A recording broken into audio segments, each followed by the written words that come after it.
Welcome students. Curvature topic को ही continue करते हुए कुछ और हम टॉपिक्स कर रहे हैं। तो हमारा आज का पहला टॉपिक है radius of curvature at the origin.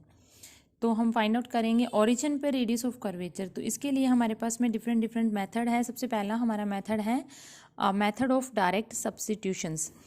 Now इसके अंदर हमने क्या करना है, the values of y1 and y2 at the origin are calculated. सबसे पहले हम जो भी हमारा फंक्शंस दिया होएगा y is equal to f x की फॉर्म में, वहाँ पर हमने y1 और y2 यानी कि फर्स्ट और सेकंड डेरिवेटिव निकालना है at the origin and calculate then these values are substituted directly. अब ये जो वैल्यू फाइंड आउट करने के बाद में हमने रेडियस ऑफ कर्वेचर निकालनी है, वो हम y1 और y2 की डायरेक्ट इसके अंदर वैल्यू पुट कर देंगे।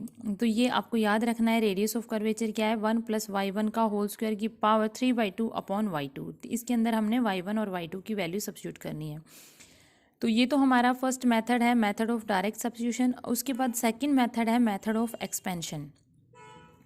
नाउ मेथड ऑफ एक्सपेंशन में हमने क्या करना है, y is equal to f x हमारे पास फंक्शन है, इसको हमने मैक्लॉरियन एक्सपेंशन की फॉर्म में इसको एक्सपेंड करना है। तो हमारे पास इसको हम लिखते हैं f0 plus x f dash 0 plus x square upon 2 factorial f double dash 0 and so on be the Maclaurin expansion of the equation of the curve. अब कर्व क्योंकि पासेस तो कर रहा है 0 0 से, ओरिजिन से, देयरफॉर f0 क्या होगी हमारे पास 0। Now the equation of the curve becomes, हमारे पास क्या आ गई, y इज इक्वल टू, इसको हम इक्वेशन को इस फॉर्म में लिख लेते हैं, y is equal to p x plus q x square by 2 factorial plus r x cube upon 3 factorial and so on. अब p और q की हमने वैल्यूज फाइंड आउट करनी है। इसके लिए हम क्या करेंगे, p हमारे पास है f डैश 0 यानी कि first derivative of y at 0 and q है हमारा second derivative at y, second derivative at 0। तो यहाँ से हम अब p की वैल्यू, क्योंकि हमारे पास y1 0 है एंड q की वैल्यू y2 0 है, अब y1 की वैल्यू हम यहाँ से फाइंड आउट कर लेंगे, इसका डेरिवेटिव करके हमारे पास ये वैल्यूज आ गई। इसी तरीके से इसका सेकंड डेरिवेटिव करके हम y2 की वैल्यू फाइंड आउट कर लेंगे। ठीक है, अब हम क्योंकि ओरिजिन पे फाइंड आउट कर रहे हैं तो यहाँ पर y1 और x की वैल्यू क्या होगी हमारे पास में 0 होगी, क्योंकि ओरिजिन पे हम वैल्यू फाइंड आउट कर रहे हैं। तो y1 is equal to p आ जाएगा and y2 is equal to q। अब y1 और y2 यानी कि p और q की हमने वैल्यू फाइंड आउट कर ली। p और q की वैल्यू फाइंड आउट करने के बाद में हम इसी फॉर्मूले के अंदर पुट कर देंगे वैल्यू y1 और y2 की। y1 हमारे पास क्या है p एंड y2 क्या है q। Now the radius of curvature in this form is equal to 1 plus p square की power 3/2 upon q। Here p and q is equal to y1 and y2 respectively. ठीक है, हमारा third method है Newton's method. इसके अंदर हमें check करना है कि ओरिजिन पे ही हम सारी radius of curvature find out कर रहे हैं। अब हमने देखना है कि यहाँ पे टेंजेंट जो है वो एक्स एक्सिस है या वाई एक्सिस है, उसके अकॉर्डिंग हमारे पास में रो की वैल्यू आएगी, यानी कि रेडियस ऑफ कर्वेचर की वैल्यू आएगी।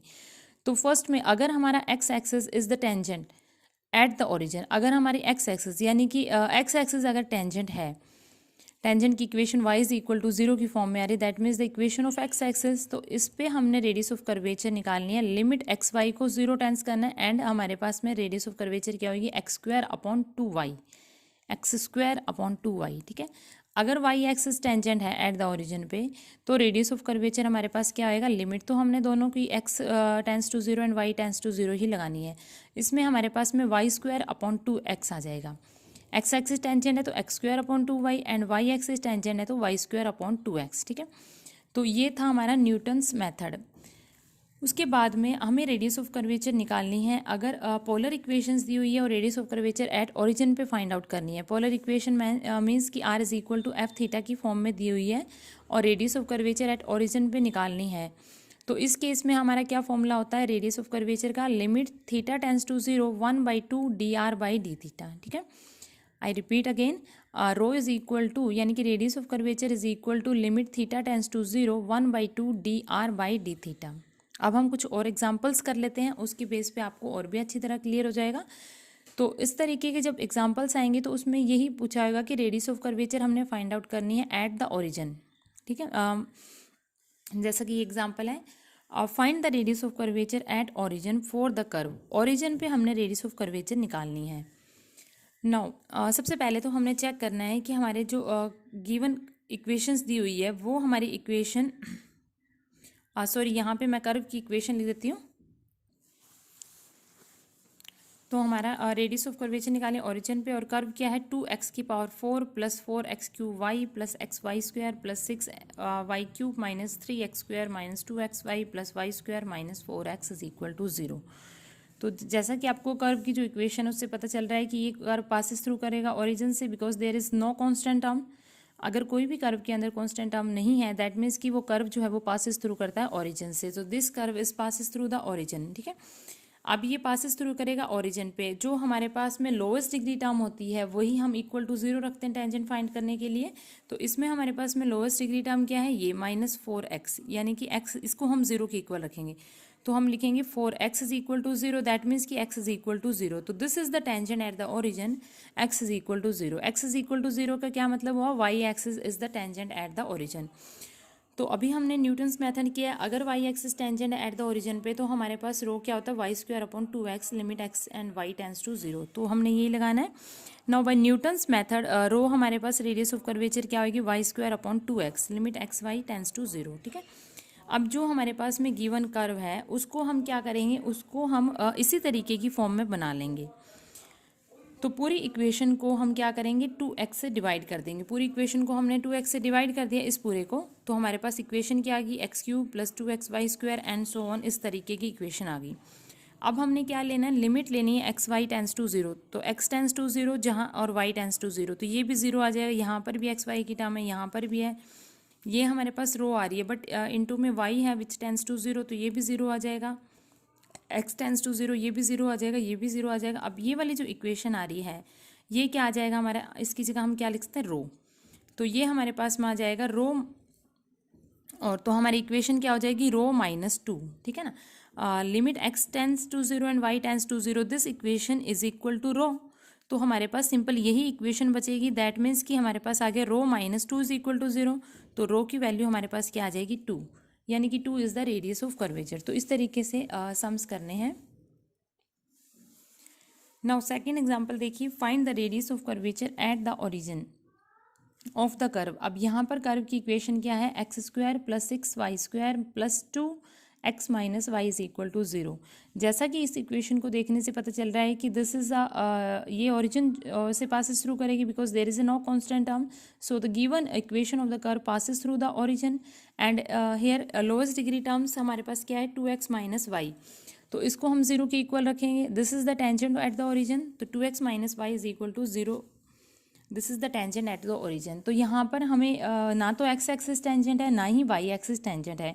तो इसको हम किस तरीके से करेंगे, मैक्लॉरियन फॉर्म से करेंगे। मैक्लॉरियन एक्सपेंशन का यूज़ करके हम इसको करेंगे। या देखिए, तो मैक्लॉरियन एक्सपेंशन में हम y को क्या लेते हैं, px plus qx² by 2 factorial plus r(x³ upon 3 factorial and so on. This is the Maclaurin expansion of the equation.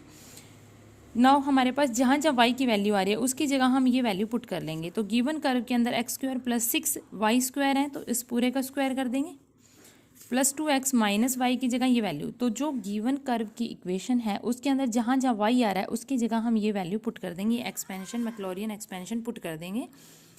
अब this is the identity. Now equate करनी है हमने टर्म्स को, p और q की वैल्यू 0 निकाल, p और q की वैल्यू हमने फाइंड आउट करनी है। तो उसके लिए हम p का कोफिशिएंट यहाँ पे क्या आ रहा है, x, और q का कोफिशिएंट क्या आ रहा है, x² बाई 2 फैक्टोरियल।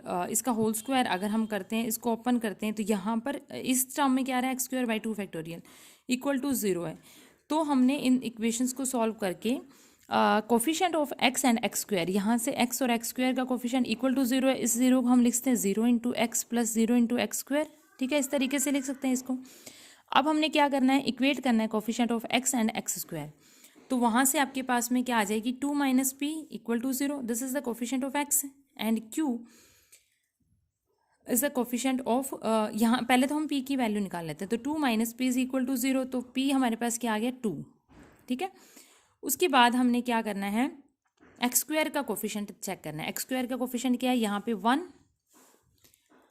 6p², इसका स्क्वायर करेंगे, ये इसका स्क्वायर करेंगे तो पावर 4 आ जाएगी, और minus q upon 2 factorial which is equal to 0। तो इसकी p की वैल्यू यहाँ पे 2 पुट करके हमने q की वैल्यू फाइंड आउट कर ली। q की वैल्यू हमारे पास में क्या आ गई है, 50, ठीक है। इसी को सॉल्व करने के बाद में q की वैल्यू हमारे पास में आ गई है 50।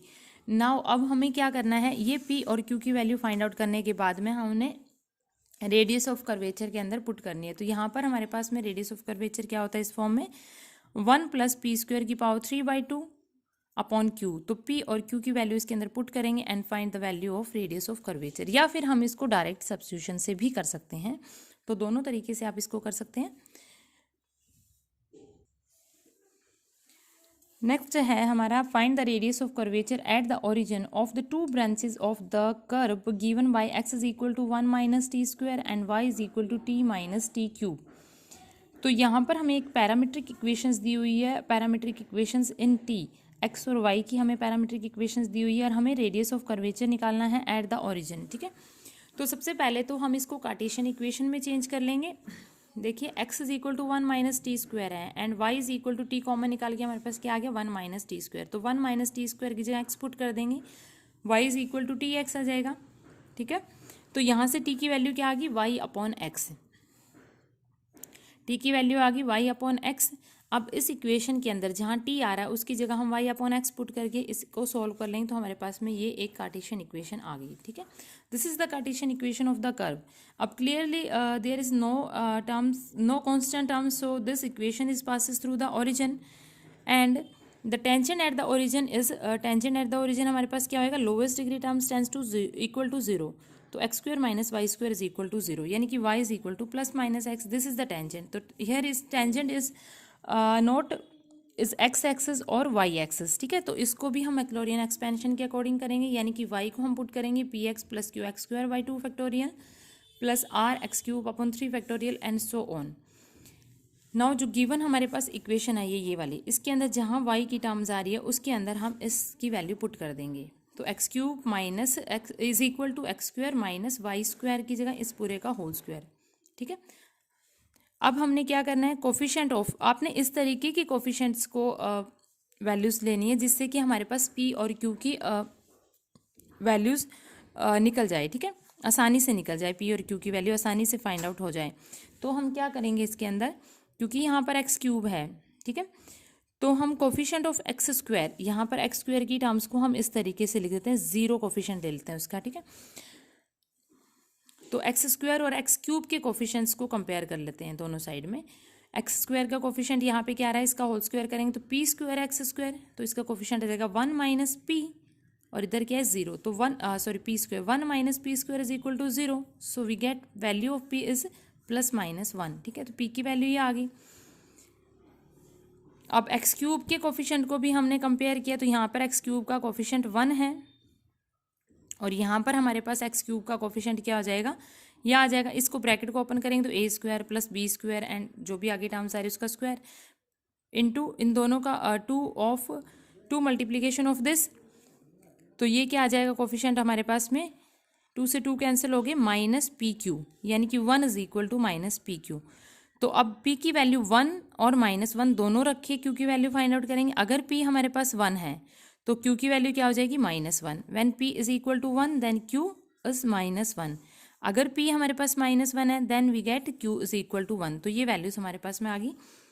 ठीक है, अब अगर हमारे पास में p -1 है then q is equal to 1। Now radius of curvature हमारे पास में क्या आ जाएगा, नाउ हम इन दोनों वैल्यूज़ को ही इस रेडियस ऑफ कर्वेचर में पुट कर देंगे, विच इज़ 1 + p² की पावर 3/2 अपॉन q। ठीक है, इसके अंदर हम पुट कर देंगे, तो हमारे पास में p क्या है, +-1, तो ये इसका स्क्वायर करेंगे तो 1 ही आ जाएगा, इसकी पावर 3/2, और q की वैल्यू लगा दी हमने +-1। तो इसको सॉल्व करके हमारे पास रेडियस ऑफ कर्वेचर क्या आ गया, +-2√2। ठीक है, विच अब दो हमारे पास आई है वैल्यूज़ यहाँ पे, 2 ब्रांचेस ऑफ द कर्व दिया हुआ था, तो which are the radii of curvature at the origin to the 2 branches of the curve. अब हमारे पास 2 branches of curve, radius of curvature, radii of the curvature is this, +2√2 and -2√2। ठीक है, these are the radius of curvature. Next हमारा exercise का last sum है। बाकी जो एक्सरसाइज के सम्स हैं फर्स्ट सेकंड एंड थर्ड वो इसी तरीके से करने हैं। लास्ट सम है हमारा, apply Newton's formula to find the radius of curvature at the origin for the cycloid. यहाँ पे हमें क्या है, साइक्लॉइड की इक्वेशंस दी हुई है, x is equal to a θ + sin θ and y is equal to a 1 - cos θ। Now given equation हमारे पास ये दी हुई है, ठीक है। अब हमें ये पोलर फॉर्म में x is equal to x is a function of theta and y is a function of theta, ठीक है। नाउ इस केस में इसका derivative d y by d x हम फाइंड आउट कर लेते हैं। तो इसके लिए हमारे पास क्या हो जाएगा, d x upon d theta की वैल्यू निकाल ली and d y upon d theta की वैल्यू निकाल ली, और d y upon d theta को हमने डिवाइड कर दिया d x by d theta से।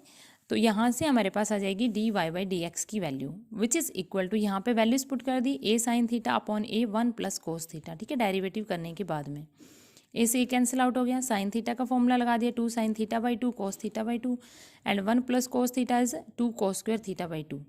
तो ये 2 से 2 कैंसिल हो गया और कोस थीटा से स्क्वायर कैंसिल हो गया। तो sine theta by 2 upon cos theta by 2 is 10 theta by 2, ठीक है। तो d y by d x की वैल्यू क्या आ गई हमारे पास में 10 थीटा बाई 2।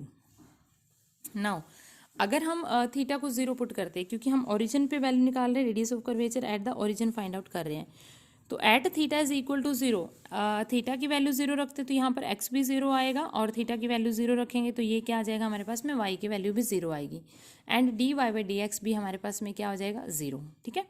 तो थीटा की वैल्यू 0 रखने पर x is 0, y is 0 and d y by d x is 0। That means the curve is passes through the origin, ठीक है। कर्व जो है वो ओरिजिन से पासिस थ्रू कर रहा है, एक्स वाई 0 आ रहा है और d y by d x 0 आ रहा है। That means the slope of the tangent at origin is also 0, ठीक है ना। D y by d x 0, that means the slope of the tangent at origin is 0। अब हमारा ये जो साइक्लॉइड है वो किस तरीके से इसका कर्व बनता है, हमें दिया हुआ है theta sine theta and this, तो इस तरीके से हमारा कर्व बनता है। तो here x axis is the tangent, ठीक है, this is the y axis and this is the x axis, this is the tangent. So x axis is the tangent at the origin, ठीक है। तो यहाँ पर रो हमारे पास क्या होता है, जब एक्स एक्सिस टेंजेंट तो x square upon 2y, limit x and y tends to 0। तो हमने यही वैल्यूज पुट कर देंगे, एक्स स्क्वायर अपॉन 2y, इस पूरे का स्क्वायर कर लिया, upon 2 times of y, limit x y tends to 0, that means कि थीटा टेंस टू 0, ठीक है। तो limit theta tends to 0, a square theta plus sine theta का whole square upon 2a 1 minus cos theta, theta tends to 0 है। अब ये हमारे पास में क्या हो जाएगा 0 अपॉन 0, यानी कि 0 बाई 0 की फॉर्म आ गई, 0 बाई 0 की इनडिटर्मिनेट फॉर्म आ गई हमारे पास में। तो हम इसको कैसे सॉल्व आउट करते हैं, एल हॉस्पिटल रूल से। एल हॉस्पिटल रूल क्या होता है, मैं यहाँ लिख देती हूँ, उसमें using L hospital rule, L hospital rule क्या कहता है, जब हमारे पास में इनडिटर्मिनेट फॉर्म आती है, 0 बाई 0, इन्फिनिटी बाई इन्फिनिटी की फॉर्म आती है इस तरीके से, तो हम एल हॉस्पिटल रूल यूज़ करते हैं। उसका मतलब ये होता है कि सेपरेट ऊपर वाले को डेरिवेटिव करना है और सेपरेट ही हमने नीचे वाले का डेरिवेटिव करना है। यू अपॉन वी का फॉर्मूला नहीं लगाना है, हमने क्या करना है, इसका डेरिवेटिव करना है एंड इसका डेरिवेटिव करना है, जहाँ किसके रिस्पेक्ट में, जो लिमिट टेंस टू, लिमिट जो हम यूज़ कर रहे हैं, यानी कि लिमिट थीटा टेंस टू 0 करें तो थीटा के रिस्पेक्ट में डेरिवेटिव करना है। तो इसको हम डेरिवेटिव करेंगे, नीचे वाली टर्म्स को एक बार भूल जाएंगे, ठीक है। तो ये हमारे पास में क्या आ जाएगा, ये हमारे पास में आ जाएगा, एक बार इससे ये कैंसिल आउट हो गया, ठीक है। तो ये आ जाएगा 2a theta plus sine theta, उसके बाद थीटा प्लस साइन थीटा का डेरिवेटिव 1 प्लस कोस थीटा, ठीक है, ऊपर वाले का डेरिवेटिव ये आ गया। उसके बाद में ऊपर वाले को भूल के सिंपली नीचे वाले का डेरिवेटिव करना है। तो ये हमारे पास में क्या आ जाएगा, 1 का 0, 2 is 2 and minus cos theta is a sine theta, ठीक है। सेपरेट डेरिवेटिव करना है ऊपर वाली टर्म्स का एंड नीचे वाली टर्म्स का, तो देन वी गेट दिस, ठीक है। नाउ अब हम दोबारा से थीटा टेंस टू 0 की लिमिट पुट करेंगे, तो ये क्या हो जाएगा 0, अपॉन में भी 0, again we get the indeterminate form 0 by 0। Now limit theta tends to 0 पर ये फिर दोबारा से हमारे पास यही टर्म आ रही, इनडिटर्मिनेट फॉर्म आ रही है। फिर दोबारा से हम एल हॉस्पिटल रूल यूज़ करेंगे, ऊपर वाले को भी डेरिवेटिव करेंगे एंड नीचे वाले का सेपरेट डेरिवेटिव करेंगे। तो इसका हमने डेरिवेटिव कर लिया u इंटू वी से, तो हमारे पास में ये वैल्यूज़ आ गई, ठीक है। फर्स्ट एज इट इज़ इसका डेरिवेटिव कर लिया 1 प्लस कोस थीटा, यानी कि इसका होल स्क्वायर, प्लस ये एज इट इज़ इसका डेरिवेटिव माइनस साइन थीटा और नीचे वाले का डेरिवेटिव कोस थीटा। अब लिमिट थीटा टेंस टू 0 लगा रहे हैं, तो ये वैल्यू 0 आ रही है और यहाँ पर हमारे पास में क्या आ जाएगा 1, ये आ जाएगा ना हमारे पास। इसको मैं थोड़ा सॉल्व कर देती हूँ। लिमिट लगाने के बाद हमारे पास में आ जाएगा a एंड 1 प्लस 1 का होल स्क्वायर अपॉन में 1 which is equal to a 2 का whole square upon 1 which is equal to 4a। So here radius of curvature is 4a, ठीक है। तो इस तरीके से ये सम करना है। और आई होप एक्सरसाइज के जितने भी सम्स मतलब इसके हैं, जैसे कि हमने एग्जांपल्स किए हैं बिल्कुल वैसे ही, ये थोड़ा डिफरेंट लग रहा था मुझे, ये मैंने आपको करवा दिया। तो ये 5.3 एक्सरसाइज कंप्लीट कर लेना, कल हम नेक्स्ट एक्सरसाइज करेंगे। Thank you.